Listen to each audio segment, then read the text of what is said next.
All right, let's dive right in. Today, we're talking about something really fascinating, forbidden artifacts. These are the objects that just don't fit. They're the discoveries that hint at a past that's way different from what we learned in school, and they suggest that maybe. Yeah, this quote right here, it just nails it, doesn't it? History is not as complete as we think. It means our story, the human story. It's got these huge gaping holes.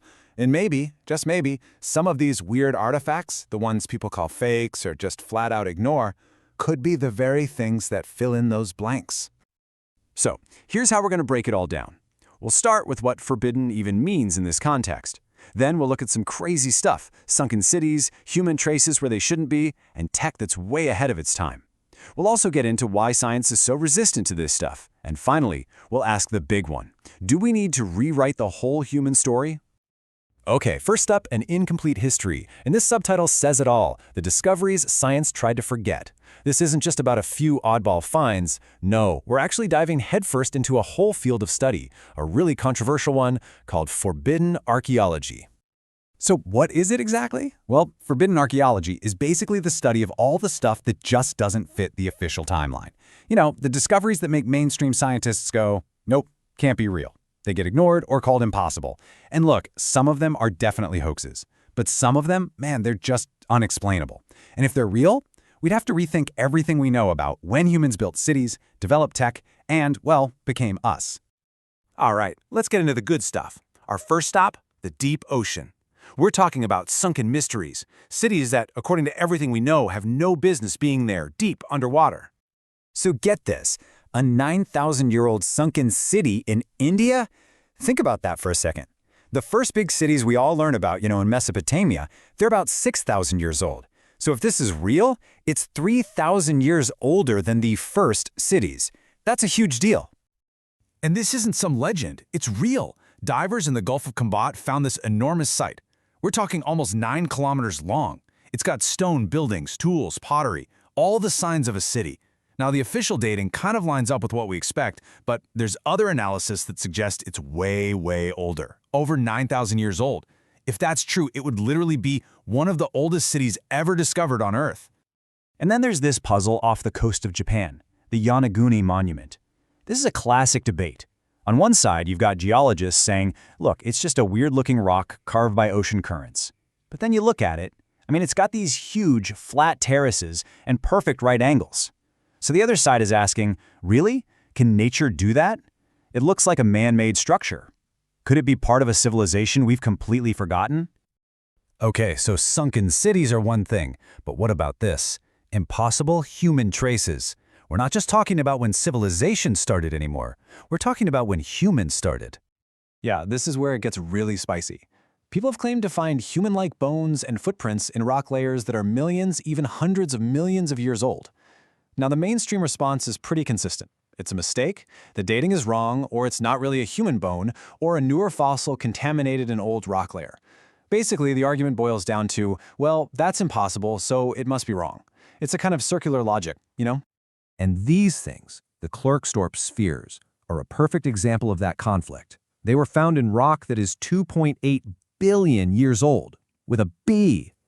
Geologists say, oh, they're just natural formations called concretions. But then, you look at them. Some have these perfectly straight grooves running around the middle. How does nature do that?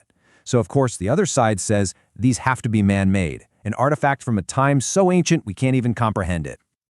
Okay, this next category is probably my favorite. We're talking about technology that's way ahead of its time. They even have a cool name for them. OO parts. It stands for out-of-place artifacts. And they are exactly what they sound like. Things that just shouldn't exist in the time period they were found in. Seriously, electricity 2,000 years before its time? That sounds completely nuts, right? We think of batteries and electricity as modern inventions, but there's this thing they found near Baghdad that makes you wonder. It's called the Baghdad battery, and look how simple it is. You've got a clay jar, inside there's a copper tube, and inside that an iron rod, all sealed up with asphalt. If you pour a little bit of acid in there, like vinegar or grape juice, boom, you get about half a volt of electricity. It's a simple battery. Now, the official explanation is that it was probably just for holding scrolls, but if it was a battery, what in the world were they doing with it? Plating gold onto silver? Some kind of weird ancient medicine? We have no idea. Okay, this one is a real mind-bender. The Piri-Reis map. It's one of the most famous OOP arts ever. So check out this timeline. The map was made in 1513. Antarctica wasn't officially discovered until 1818. So how is it on a map from 300 years earlier? But wait, it gets weirder. The map seems to show the coast of Antarctica under the ice. That coastline hasn't been ice-free for at least 6,000 years. It's a paradox. So how on earth did he do it? Well, Piri-Reis actually tells us. He wrote right on the map itself. I used older maps, very old maps. He didn't invent this. He was a compiler. He was using sources that were ancient even in his time. It's like he had access to a library of knowledge from some long-lost seafaring civilization. Okay, so we've seen all this incredible stuff. Ancient batteries, impossible maps, sunken cities. The big question is, why isn't this front page news? Why aren't these things in our history books? Well, let's talk about why science says no. So this is the story we all know, the official accepted timeline. Modern humans show up around 200,000 years ago. Then nothing much happens until about 10,000 years ago when we get agriculture and civilization starts. Then, 6,000 years ago, the first big cities are built. It's a nice, clean, straight line. The problem is, all the artifacts we've been looking at, they don't just poke a hole in this timeline, they shatter the whole thing. And there are some very real, very human reasons for the pushback. For one, these things completely break that accepted timeline we just saw. If you're a historian or an archaeologist, your entire career might be built on that timeline, so a discovery that upends it isn't just an interesting fact, it's a threat. You're not going to get funding to research something that sounds like science fiction. And, to be fair, there have been a lot of famous hoaxes over the years, so scientists are naturally skeptical of anything that sounds too good to be true. All right, this brings us to the biggest part of our whole discussion. We've seen the weird artifacts, we've heard why science is skeptical, so now we get to ask the really fun question. What if? Seriously, what if the timeline is wrong? Or maybe not wrong, but just missing huge chapters? What if that nice, simple, straight line of progress is just a story we tell ourselves because it's easy? Because if even one of these artifacts is the real deal, it just blows the doors wide open on what our past could have looked like. And the possibilities that come out of that question are, well, they're pretty radical. Could there have been an entire civilization, a global one, before the last ice age, one that got wiped out but left behind a few clues, like that map? Or what if human history isn't a straight line up? What if we're a species with amnesia, going through cycles of building amazing things and then collapsing over and over again? I mean, this is the kind of stuff that gets you into Atlantis territory. And while that's a whole other can of worms, it shows you how big these questions can get.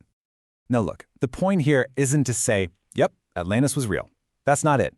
The real goal is just to say, hey, there are a few things out there, a few stubborn, weird, impossible artifacts that we just can't explain away. And that by itself is fascinating. It's where the real mystery lies.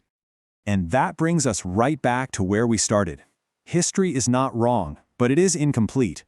Maybe that's the best way to look at all of this. It's not about throwing out the history books.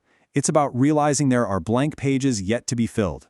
These forbidden artifacts, they're a reminder that the story of us, it might be a lot older, a lot weirder, and a whole lot more interesting than we ever gave it credit for.